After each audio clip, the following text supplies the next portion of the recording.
Well, good morning. Good morning. And welcome to Kitsap Unitarian Universalist Fellowship. Whoever you are and wherever you come from, for this hour, we are here as one gathered congregation and all are welcome. Please rise and body your spirit to join in singing our musical call to worship. When We Are Gathered, that's hymn number 359 in our gray hymnal, and the lyrics will also appear on the screens.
Well, again, welcome. My name is Matt Haver, and I use he, him pronouns. I am 41, have dark gray hair, and I'm wearing a gray shirt with, maybe that's a little bit more blue, I don't know. But there's little baby palm trees on here in honor of the day and also in an effort to coax the sun back out. My family first tuned in on YouTube, actually, on Easter of 2023, so we're coming up on our 1-year anniversary. And since then I've enjoyed serving on stewardship and safety committees and also, obviously, lay leading. Our guest speaker this morning is Reverend Dr. Barry Andrews. He's a Minister Emeritus of the UU congregation at Shelter Rock on Long Island, and he and his wife Linda now reside on another island, the island of Bainbridge. He's the author of several books on Transcendentalism and Transcendentalist authors, most recently, The Gospel According to This Moment, The Spiritual Message of Henry David Thoreau, published by the University of Massachusetts Press. If you're visiting us this morning, we invite you to participate as you feel comfortable. If you're here in person, we look forward to welcoming you after the service during our coffee and tea hour. If you're attending online, please introduce yourselves in the chat. And for those of you here in the sanctuary, it's important to note that we regularly have 15 to 30 people online. So our community is much larger than even those assembled here. Either way, in person or online, we are glad that you are here. And I invite you to follow along in our order of service. For those of you attending virtually, the link to our order of service should appear in the chat. And if you're here in the sanctuary this morning, please silence all those dreaded electronic devices. The announcements are available in our weekly email newsletter, The Candle. We acknowledge that the land on which we gather is the Aboriginal territory of the Suquamish people. Expert fishermen, canoe builders, and basket weavers, the Suquamish live in harmony with the lands and waterways along Washington's central Salish Sea as they have for thousands of years. Here the Suquamish live and protect the land and waters of their ancestors for future generations, as promised by the Point Elliott Treaty of 1855.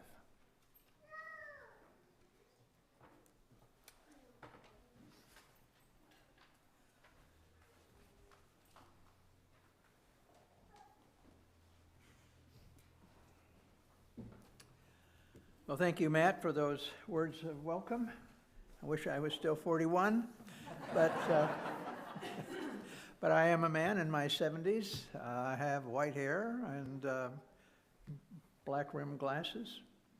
I stand about 5 feet 8 inches tall. I'm wearing a blue shirt, black pants, and a colorful short robe of black and gold. I use the pronouns of he and him. And I offer these opening words today from the poetry of Hindu poet Kalidasa. Look to this day, for it is life, the very life of life.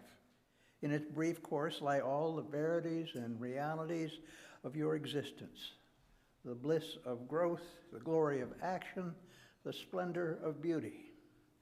For yesterday is but a dream, and tomorrow is only a vision.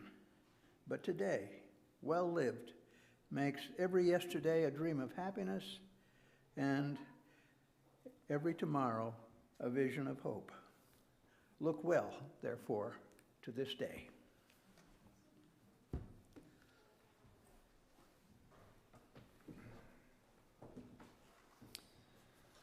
Thank you. And now we'd like to welcome Phil McConnell to come up and light our chalice. Phil has been a member of KUF for about a year now, and a UU since the 1960s, and used to attend University UU in Seattle before joining us. Join me now in lighting our chalice. If you have your own chalice or candle at home, please light it as I read our chalice lighting words. May the light we now kindle inspire us to use our powers to heal and not to harm, to help and not to hinder, to bless and not to curse, to serve you, Spirit of freedom. And that's from the Passover Haggadah.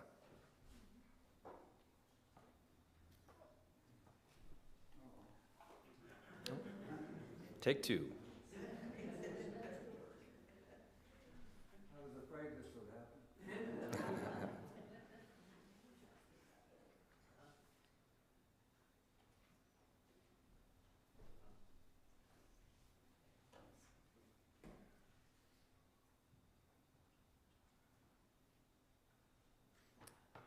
Is that wick? Oh, look at that. Come on. It's small, but it's mighty.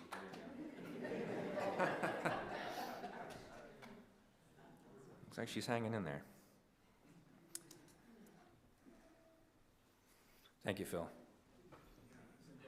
It's going, yeah. All right.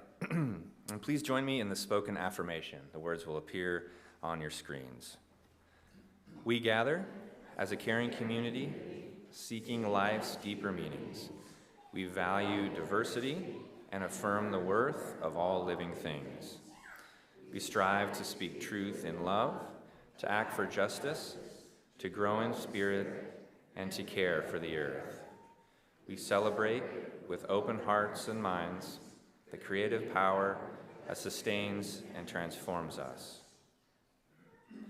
Our next hymn is number 1015, and that's in the Teal hymnal. It's I Know I Can.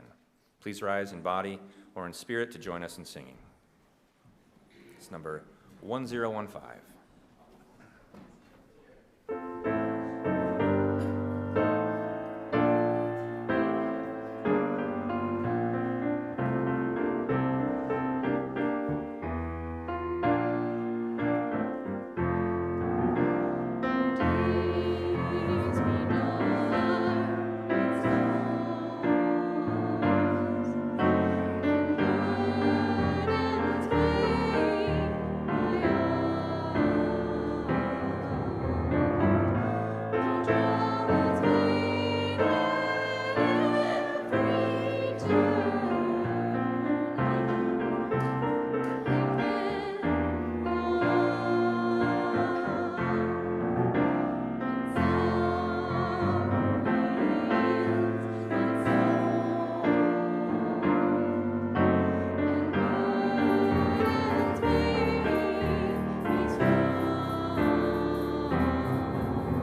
And now I'd like to welcome Liz Roberts, Librarian Emeritus Extraordinaire, I think, who will share our time for all ages, the book Holy Hay. Okay.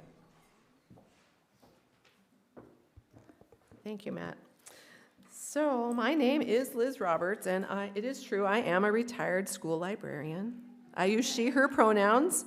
I'm in my mid-50s, have short dark hair, and wear glasses. This morning I'm wearing a bright colored floral dress, yellow sweaters, and yellow Converse. So, and I never turn down an opportunity to read.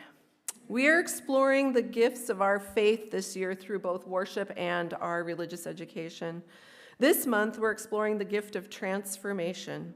Today, or right around today, is the Hindu festival of Holi, a spring festival celebrated in India, Nepal, and in Indian communities around the world.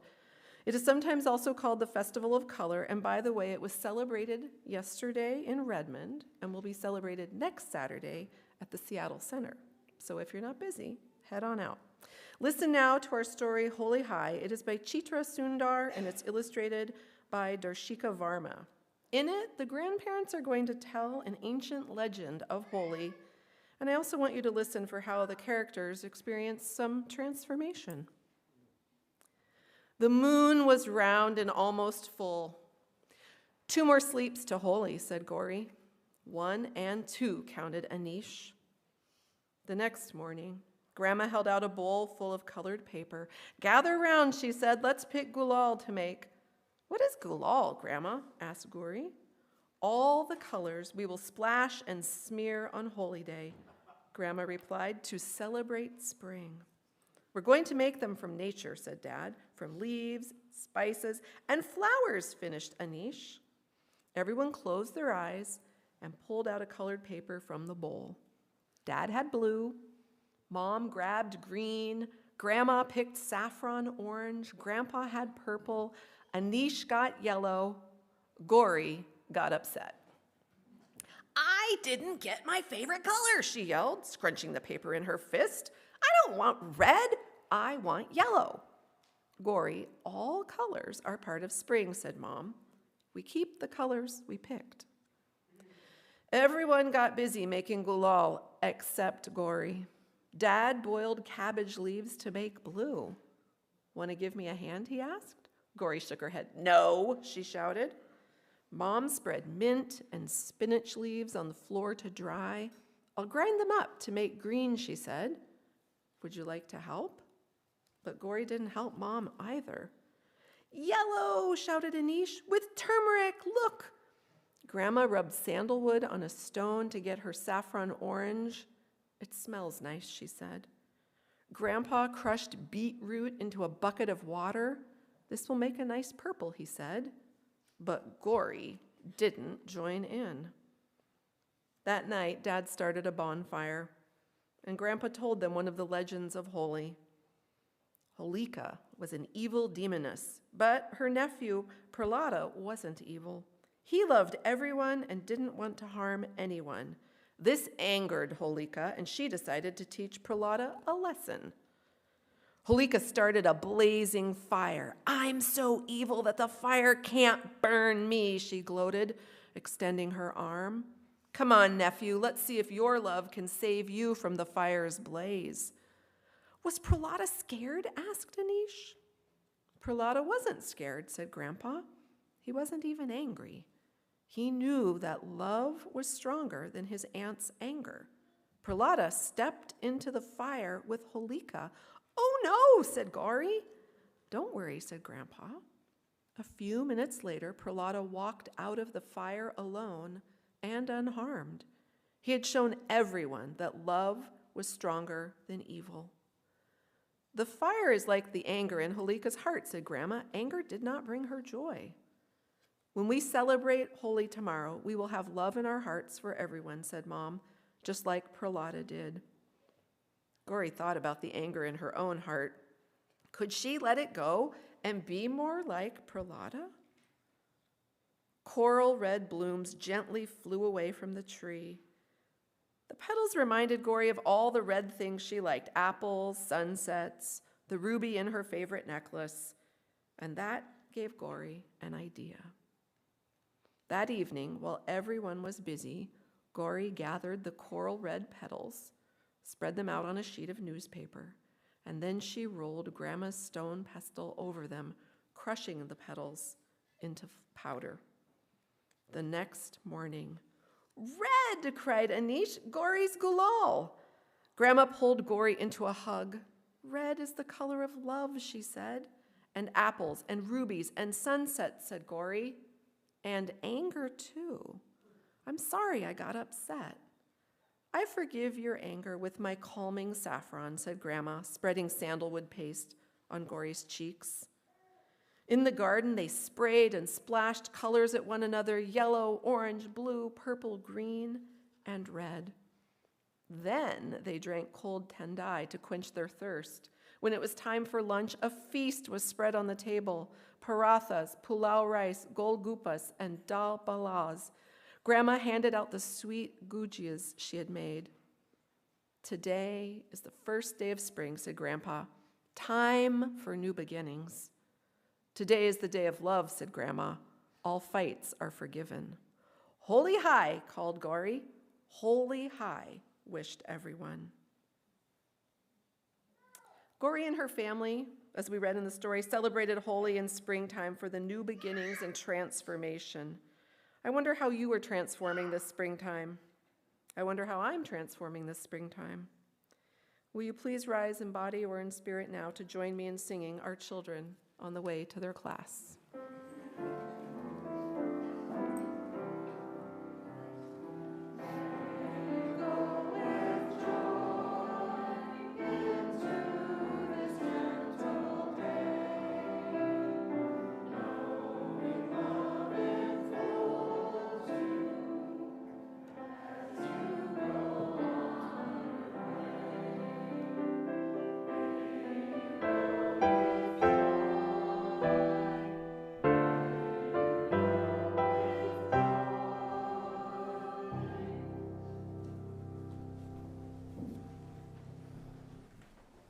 As Liz was reading, I was looking around at all your angelic faces, looking at the screen. Isn't being read to wonderful?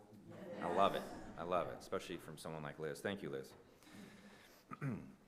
We gather as a religious community to give each one of us a place where we can do the work of many. Together, our light is much brighter than a solitary flame. Now is the time in our service when we share in the sacred act of giving, an expression of gratitude transformed into generosity that breathes life into our mission. As part of our mission that inspires us to act on our beliefs, we share our weekly offering with a local nonprofit agency providing services within our larger community. Our charitable giving recipient for the month of March is Kitsap Community Resources. In a moment, our ushers will move among us with baskets to collect the offering, and donations placed in the basket will go to Kitsap Community Resources. If you would like your offering to be used for KUF, please use one of the envelopes provided in your order of service when you came into the sanctuary. And for those joining us online, you may go to the website kuf.org and select the Giving tab for PayPal and mailing information. If this is your first time at KUF, welcome again, and feel free to let the basket pass. Your presence is your gift. And now let there be an offering to strengthen and sustain our beloved community, which is sacred to us. Let us enjoy a gift of music from our music coordinator, Brian Kenny, The Swan by French composer, and forgive me, all my French-speaking friends, but I'm gonna try to do this. Camille Saint-Saëns.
Thank you, Brian. That one's going on my Spotify playlist, but I want his version. And now's the time for our joys and sorrows. When shared together, our joys are amplified and our sorrows are lessened. The first one comes from Jenny Dorsey Acosta, who says, "My daughter, son-in-law, and grandson are over COVID and back to their normal lives. We are glad." And this one comes from Liz Roberts and Brian Watson. "Our joy is that the transformative power of love is alive and well in our lives. Complicated circumstances happened this week that have impacted multiple of our family members. We are grateful for dear friends and professionals who are assisting, and we ask for privacy at this time." And lastly, from Ellen Newberg, "My joy is for the daffodils adorning our driveway, thanks to our grounds caregiver, Donna Monroe." Same here. The daffodils everywhere, and the cherry blossoms. And of course, we light one last candle for those joys and sorrows that are still too tender to share. Thank you, Judy. Now please join me in a moment of prayer or intention. In the spirit of community, in which we find strength and common purpose, we share our joys, our sorrows, our hopes, and dreams. We have turned our minds and hearts toward one another in trust, giving love, seeking comfort, and celebrating together. We are part of the web of life that makes us one with all humanity, one with all the universe. In all the moments of our lives, for those loved ones and events shared this morning, and for those we yet hold in the silence of our hearts, we are truly grateful for the love and support of this beloved community. May the spirit of life and love bring peace to us all. Amen, and blessed be. Now please remain seated as we sing Spirit of Life, hymn number 123 in our gray hymnal, and the words will appear on your screen.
My reading today comes from the work of Nikos Kazantzakis.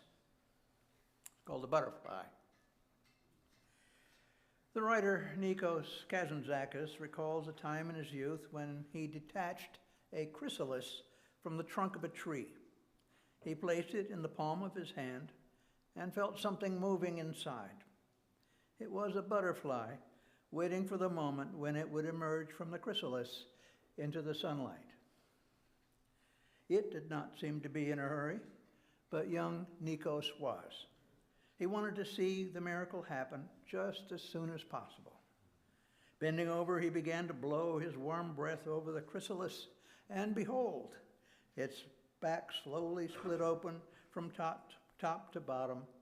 The immature, bright green butterfly appeared, still tightly locked together, its wings glued to its abdomen.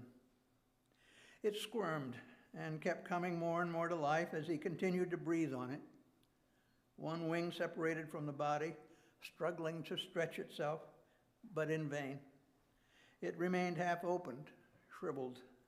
Soon the other wing tried to stretch as well, but was unable to do so. The boy continued to breathe warm air over the maimed wings, but they had ceased to move anymore. The butterfly was dead and still and lifeless as a stone. Nikos was sick at heart. In his hurry to see the butterfly come to life, he had killed it. Years passed, but the memory of the butterfly's death weighed heavily on his conscience ever since.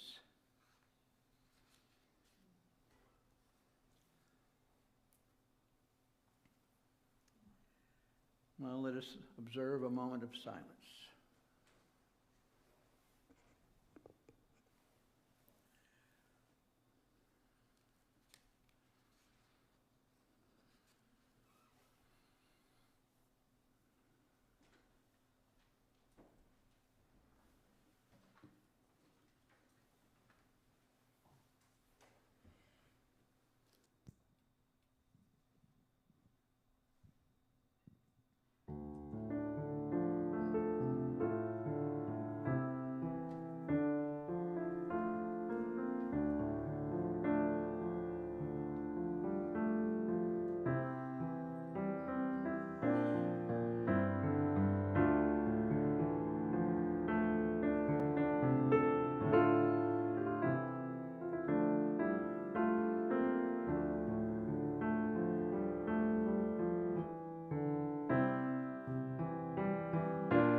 In 1829, at the age of 26, Ralph Waldo Emerson had everything going for him.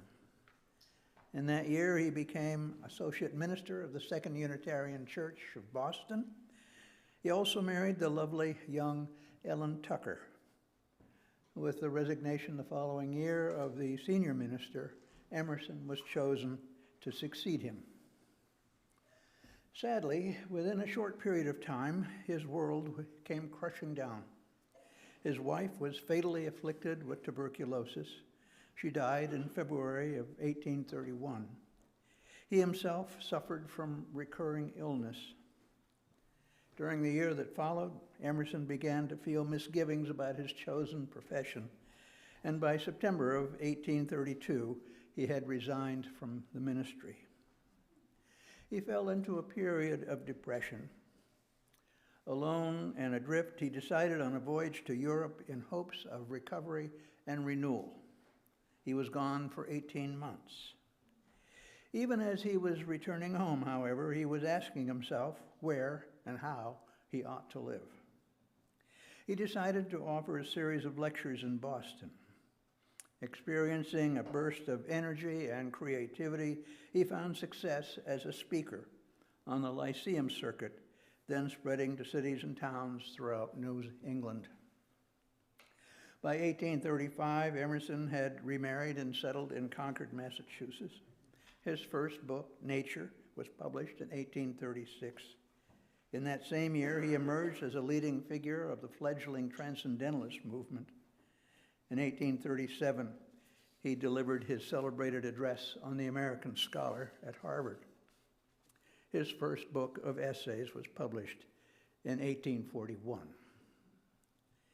He had been through a lot in the previous 10 years. In an early essay, Circles, Emerson writes about change and transition. The image he uses is that of a circle. Our life, he says, is an apprenticeship to the truth, that around every circle, another can be drawn, that there is no end in nature, but every end is a beginning, that there is always another dawn risen on mid-noon, and under every deep, a lower deep opens. All things, ideas, institutions, inventions, are in a state of change and flux. There's a natural tendency to resist change in the latest formulation of the truth, but Emerson insists that it's only by embracing change that there is any hope for us. If the soul is quick and strong, he said, it bursts over that boundary on all sides and expands another orbit on the great deep, which also runs up into a high wave with attempt again to stop and bind, but the heart refuses to be imprisoned. In its first and narrowest pulses, it already tends outward, and with a vast force, to immense and innumerable possibilities. The same is true of our spiritual life. Spiritual growth consists in a succession of enlargements of the soul. It is a process of transformation or metamorphosis, like that of the pupa into a butterfly. It is accompanied by renewed vitality and an increase of personal power. Yet we hesitate to embrace the new. We cling to the old and customary. We are fearful of change and feel threatened by it. But we should neither fear nor resist it. Nature has no use for the old, Emerson says. In nature, every moment is new. The past is always swallowed up and forgotten. The coming only is sacred. Nothing is secure but life, transition, the energizing spirit. Life is a series of surprises, Emerson says. We can never know where these growths and movements of the soul might take us, but we do know that they require an ability to let go of our need for surety and security. He concludes the essay with this observation. The one thing which we seek with insatiable desire is to forget ourselves, to be surprised out of our propriety, and to do something without knowing how or why. In short, to draw a new circle. Nothing great was ever achieved without enthusiasm. The way of life is wonderful. It is by abandonment. This essay is a considerable achievement for one who only a few years earlier had lost his wife, his career, and his health. It is not simply that Emerson recovered and moved on with his life. More importantly, he had made a successful transition and was able to affirm that there is something actually very positive to be said about it in spite of the pain that may have precipitated it. When he says nothing is secure but life transition, the energizing spirit, he is speaking from his own personal experience. With transition comes renewed energy and the sense of a new lease on life. But judging from the depths of his despair, it was never clear that he would succeed in making it. Change is a constant in life. It is inevitable. But transition is not. This is because we fear change and resist it. We want to hold on to things the way they were. But as Anne Morrow Lindbergh once wrote, there is no sin punished more implacably by nature than the sin of resistance to change. It is a paradox Emerson himself recognized. The only way to hold on to life is to let go. The very things we most want to hold on to came into being in the first place as a result of change. Change then seemed just as daunting as it does now. No matter how comforting the status quo feels today, it was once new and uncertain. William Bridges, author of The Way of Transition, insists that it is really not change that people resist, but transition. Changes happen. People lose or switch jobs, life situations change, loved ones die. Transitions, however, involve a process of letting go of the way the things used to be, and then taking hold of the way they subsequently become. In between the letting go and the taking hold again is a chaotic but potentially creative void when things aren't the old way, but they're really not a new way yet either. Transition is the way we come to terms with change. When we resist transition, it is often because the way forward seems to be confusing or risky. We also resist transition because it leaves us in limbo while a new reality takes shape. Although change is often immediate, you move out of an old house one day and move into a new one the next, transition takes time. This time is spent in that uncomfortable void between the old and the new. It takes a long time after the move to feel at home in the new house. There are essentially two kinds of transitions. One of them is situational in nature. Something happens, loss of employment, a move, the death of a loved one, that triggers a transition, the need to deal with or get through the change. To a large extent, the cause is external, though there are often some internal contributing factors. The other kind of transition is developmental in nature. It is not occasioned by any external change so much as it is produced by a natural unfolding of our innermost sense of self. The adolescent coming of age and the so-called midlife crisis are examples of developmental transition. As Emerson observed, any profound shift into a new way of experiencing the world can result in the need for a transition. Such awakening can happen at any point in life as one gradually or suddenly comes to the realization that a significant change has occurred, whether in a relationship, a job situation, or a particular way of life.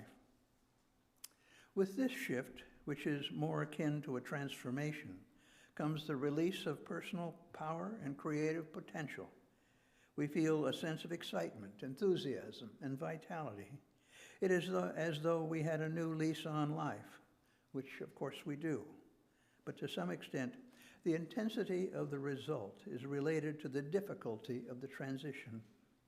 Before these new energies can be released, we must let go of the past and find our way through the void.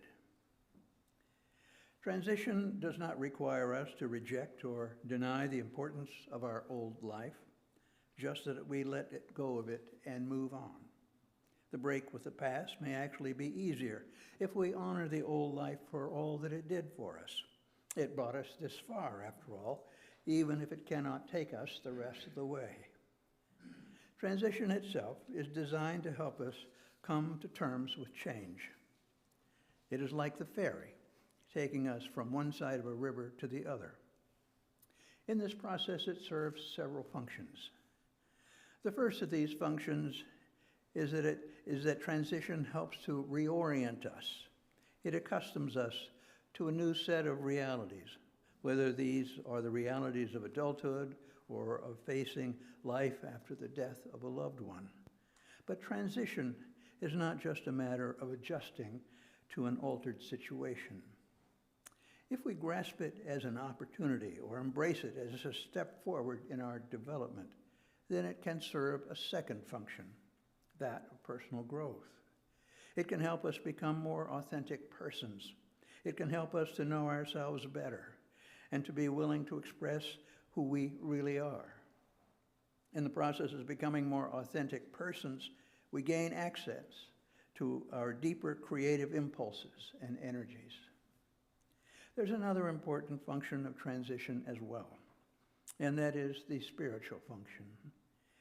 In their all-encompassing nature, transitions represent what Emerson referred to as the metamorphosis of the innermost self, the total growth and universal movements of the soul. This function integrates all the others. Moreover, as Emerson knew from his own personal experience, such transformations are renewing. We come out of what is actually a death and rebirth process with a new identity, a new sense of purpose, and a new store of life energy. With the breakdown of the old reality, there is a release of power that has been trapped in the form of our old lives and is now available again. This is what accounts for the sense of excitement and vitality that we experience when we've finally emerged from the void. I've experienced this kind of transition in my own life. During the first half of the 1980s, I was an associate minister at the Unitarian Church in Spokane. It was my first settlement. During my time there, the church had grown to over 400 members, but it was difficult for them to sustain 2 full-time ministers, and I had to leave. This was devastating to me at the time, but it opened up new possibilities. I took a 1-year interim position at Community Church in Manhattan while I looked for a new settlement. At the end of that year, I was called as Minister of Religious Education at the First Unitarian Church in San Diego. This was a congregation of almost 1,000 members with several hundred children and youth. With this settlement, I came into my own as a minister. I felt enlarged and energized. In retrospect, my settlement in Spokane represented the chrysalis stage of my development as a minister, and my year in New York was a necessary part of my transition to ministry on a larger scale. In my experience as a minister, I've seen churches experience changes, especially as their ministers come and go. But their transition to new ministry is not always successful because they didn't take the time they needed to process the change and prepare themselves for new ministerial leadership.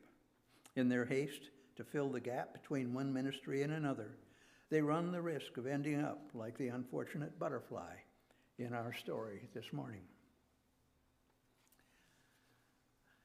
I used to think that life consisted of relatively stable periods with transitions in between.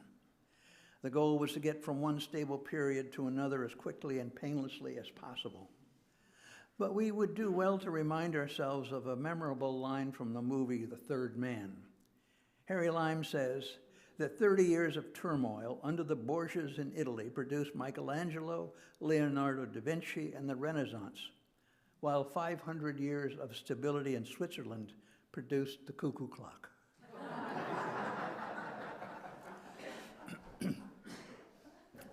Clearly, the transition periods are more significant than the periods of stability. If life is a journey, the transitions are the traveling part. The stable periods are simply the stopovers. Perhaps it is because we do not fully understand or appreciate the role of transition in our lives that we find them uncomfortable.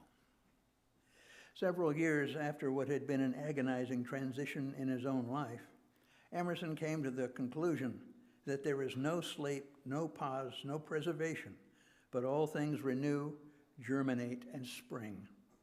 Nature has no room for the old. Rest, conservatism, and inertia are forms of aging.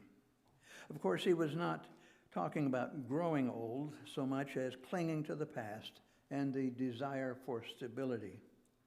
Not only is it futile, it is counterproductive. People wish to be settled, he says. Only so far as they are unsettled is there any hope for them. Transition is more important than stability because it is in the transition times and not in the periods of stability that we grow and develop and reorient ourselves. It is then that we have access to authenticity, creativity, and a deeper level of spiritual awareness in our lives. The stable periods are the temporary resting places between transitions, but they are necessary for the fact that these are the times which we incorporate and consolidate the discoveries made and the power released in transitions. Transitions remain confusing and uncertain, but if life were totally predictable, it would also be tedious and boring. Life is, or should be, a series of surprises, as Emerson says. There needs to be an element of the unknown and unknowable, an element of awe and mystery, an element of uncertainty and risk. Otherwise, there's no potential for growth or change. When change occurs, when some part of our life ends, there's no ready-made reality waiting in the wings for us. Predetermined outcomes might make things easier, but that is not the way transition works. We have to create the outcomes ourselves, and that takes time. For those who are impatient with transitions, and I have been one of them, there is this advice from Hermann Hesse, who wrote the following in his novel, Siddhartha. I have taken thousands of people across the river, and to all of them, my river has been nothing but a hindrance on their journey. They have traveled for money and business to weddings and on pilgrimages. The river has always been in their way, and the ferryman was there to take them quickly across the obstacle. However, amongst the thousands, there have been a few, 4 or 5, to whom the river was not an obstacle, and the river has become holy to them as it has to me. Transition is not a hindrance to getting on with life. It is, or should be, an essential part of life itself. For those who are able to hear his voice and listen to it, this is what it says. Nothing is secure, but life transition, the energizing spirit. Thank you. And now, I invite you to rise in body or spirit and join in singing our closing hymn, number 1020 in the Teal hymnal, Woyaya. We'll get there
As we leave this house of worship, let us hear and take to heart Emerson's message for today. Nothing secure but life transition, the energizing spirit. So may it be.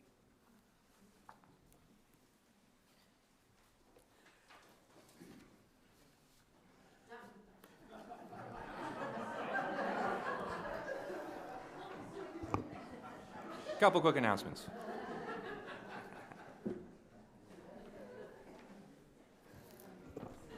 Thank you, Reverend Barry. Very timely message. Gardeners, any gardeners out there? You guys can sit back down, it's fine. A few, great. Gardeners and potential gardeners are welcome to participate in a planning meeting for Nancy Joe's garden after the service in the admin room. Start in the admin room and then be heading up to take a look at the garden plot. Rosemary would request some help setting up tables for next week's multi-age service for the Easter celebration. And you can see her during coffee and tea time to assist. And of course, after the service is over, speaking of coffee and tea, please exit through the foyer, and refreshments will be served in the foyer. You're welcome to bring your beverages and snacks back in the sanctuary or out on the breezeway. It looks like a little bit of sun out there. So again, thank you all, and have a wonderful Sunday.